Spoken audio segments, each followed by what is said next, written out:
I'm Sharice Nicole with CNikky.com. I'm so excited today to be backstage at the Arsenio Hall show. We're going to sit down and have a chat with our favorite inspirational duo, Mary Mary.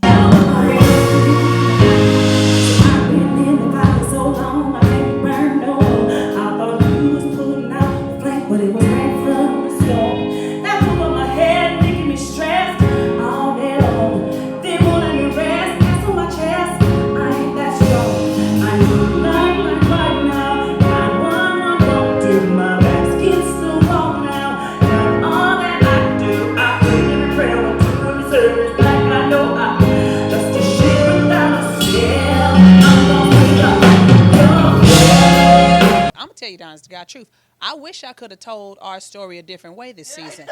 I wish that I could have. Yeah, I wish I could have created some good scenarios. I wish somebody could have wrote out some good, wonderful, positive things. But I wish somebody could have wrote me a better story this season. But the truth is, you got the truth, and it wasn't wonderful and glamorous. It was dramatic, but it was the real truth. And I decided that I wanted to make a decision to forgive. I had to deal with infidelity in my marriage. I did not know when I made the decision that I want to forgive what the road to forgiveness was going to look like. And that's what the cameras caught. And at moments it was embarrassing. At moments it was shameful. At moments I wanted to run and hide and never come out. But I made a decision that I was going to try to forgive and try to heal. And this is hard, but you know, to whom much is given, much is required. And God didn't throw me in this situation to leave me here to rot and die. And so as long as I hold on to him, he's going to get me through this. I struggled with that decision almost daily when I was on camera. Sometimes I would be out of commission for a couple of weeks, and Erica would be like, "Are you coming back?" And I'd be like, "No," you know, and then I would. It was not easy. It was not easy, but I'm grateful that I survived. I survived it. I'm not angry. I'm not bitter. I'm not mad at anybody, because we can't choose our life circumstances, but we can choose how we respond, how we react, what choices we make as a result of what happened to us. And that's the part that I'm taking responsibility for. And with God's help, I'm doing all right. If we didn't feel like you were our sisters before, we really feel like you are our sisters now, because I don't know a woman that hasn't been cheated on, whether it's been before marriage, boyfriends or husbands or whatever. I don't know a woman that hasn't. That is so sad. And I'm so serious. Myself, my family, I just don't know one. So I think it makes us all relate to the feeling of, you know, when you love someone with all of your being, and then you have that betrayal. You go through that where some days you don't even want to get up. You just are in the floor and you do not know how to breathe. Yeah, I did that. Girl, I did locked up in the room, in the dark room, a lot of other things that I am not going to confess to everybody, God knows, but I did a bunch of things that was not representative of what the world knows me as, because I was just in a very dark, hurt, broken place. And so I chose to do the wrong thing before I got it right. And I did the wrong thing, and I did it so hard, and I did it so well that I got tired and sick of it. And I was like, this isn't fulfilling. This does not help me. I stayed low. I stayed dark. I can't change the past. Like, what the heck am I going to do? Because this ain't working. And when I realized it wasn't working, I'm like, either I'm going to die or I'm going to live. Right. So I decided that I was going to go on and live.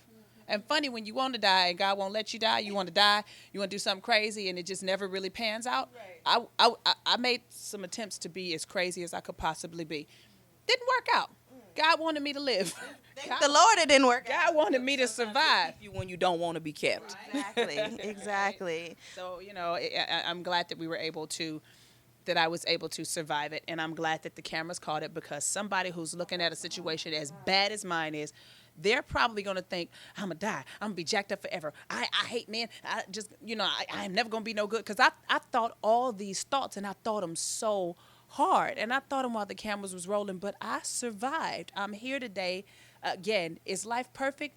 No. Do I still have challenges? Yes. Do I still have to fight to not have those bad days, to not listen to the bad thoughts? Yes, but I fill my head with different information. I give myself another perspective to consider. You know what I mean? And again, I know that if God let me make it through the darkest hours, he going to get me through the rest of this. So that's how I roll. And anybody else who think they can't roll through it and can't make it through it, yes, you can. Because I did it. And you finna see it. And it wasn't nice. It wasn't nice. It wasn't nice. It wasn't gospel. It wasn't faith. It was real life. And that mess was hard. And you know what? I'm here today. God is all right, man. One of the toughest things about that is not just the betrayal of trust, but the way it makes you start to second guess yourself. Yeah. And you start to say, well, what was it me? Was I not enough? Am I not fine enough? Am I not thin enough? Am I not whatever? And you know that you shouldn't do that, but you're human and you can't help it. It's very human to do that, and I think every woman has done that. I mean, we have a large group of girlfriends, and over the years, there's been times when we had to go and sit and talk because somebody was going through, and we would encourage her, and remind each other that there is more to us than aesthetics, and that sometimes people are drawn to a person not just because of their look, because of something else in them, and not taking their flaw personal. We take a lot of people's flaws personal, and I don't think we should. If you are in a relationship and it's not working and something has happened and that relationship has value, then work toward it and work toward forgiveness. But if that relationship, if you can assess and look back and that relationship don't have no value anyway, don't let it tear you down because of somebody's choice. And men and women get cheated on. Don't let somebody tear you down and you stay in that space and, well, I'm just gonna stay. Well, eventually he gonna come back. No, don't let nobody drag you down that low. Some people mutilate their bodies where you getting surgeries and, okay, I need this. Okay, now I'm gonna get a bigger booty. Okay, well, now I'm gonna get. No, if somebody can't love you for you, deuces. Hey there, I'm Erica. And I'm Tina. We are Mary, and you're watching CNikky.com.